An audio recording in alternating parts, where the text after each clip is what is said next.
Toyota has learned from the bZ4X crisis. As a rule, I don't count Toyota out in the electric vehicle race or the race for any future transportation technology. But my rule has its limits. While Toyota had a fantastic year in the US in 2024 on the strengths of its hybrid cars, the cracks are beginning to show in other parts of the world. And now its multi-pathway approach to making lots of different powertrains is about to be tested as never before in a few key countries. One in particular says a lot about where Toyota's EVs are going next. That kicks off this Monday edition of Critical Materials, our morning roundup of auto industry and technology news. We're in a bit of a post-CES 2025 news drought today, which is fine by me, but expect more coverage from insideevs about the rest of last week's trade show soon. Also on deck today, Tesla outsells Audi globally for the first time, and Hyundai courts President-elect Donald Trump,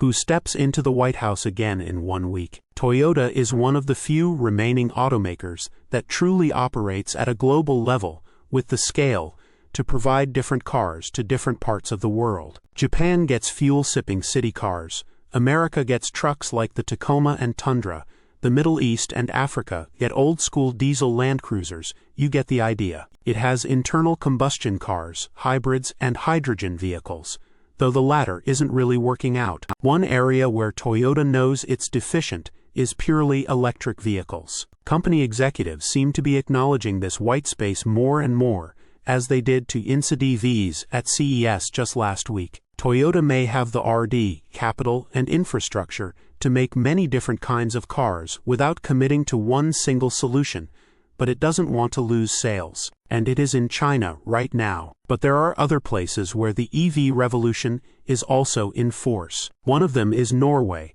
where the new car market is basically 90% electric. Granted, that's only a few 100,000 cars Americans bought, probably 15 million last year. For context, but no car company wants to lose anywhere. So this interview of Toyota Norway CEO Peter Pollock with the country's motor publication is very telling. Some excerpts with help from Google Translate. There are several elements to this. The Norwegian department will both educate the other markets and at the same time push out as many electric cars as possible in Norway. With an electric car share expected to exceed 90% by 2025, the Norwegian market is significant for the European electric car share, and growth in Norway will have more legs to stand on than bZ4X.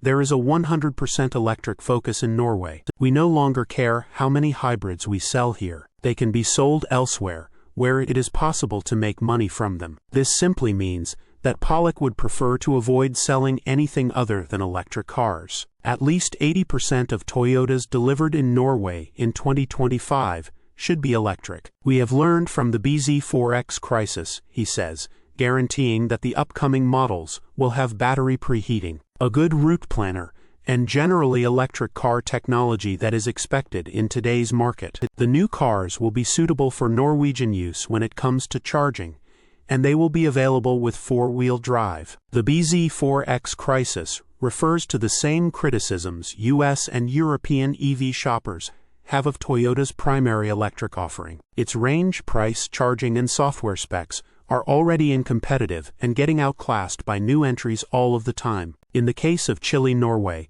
a good EV needs proper four- or all-wheel drive, cold weather resilience, battery preconditioning, and route planning. The bZ4X doesn't measure up on most of that, but I bring this up.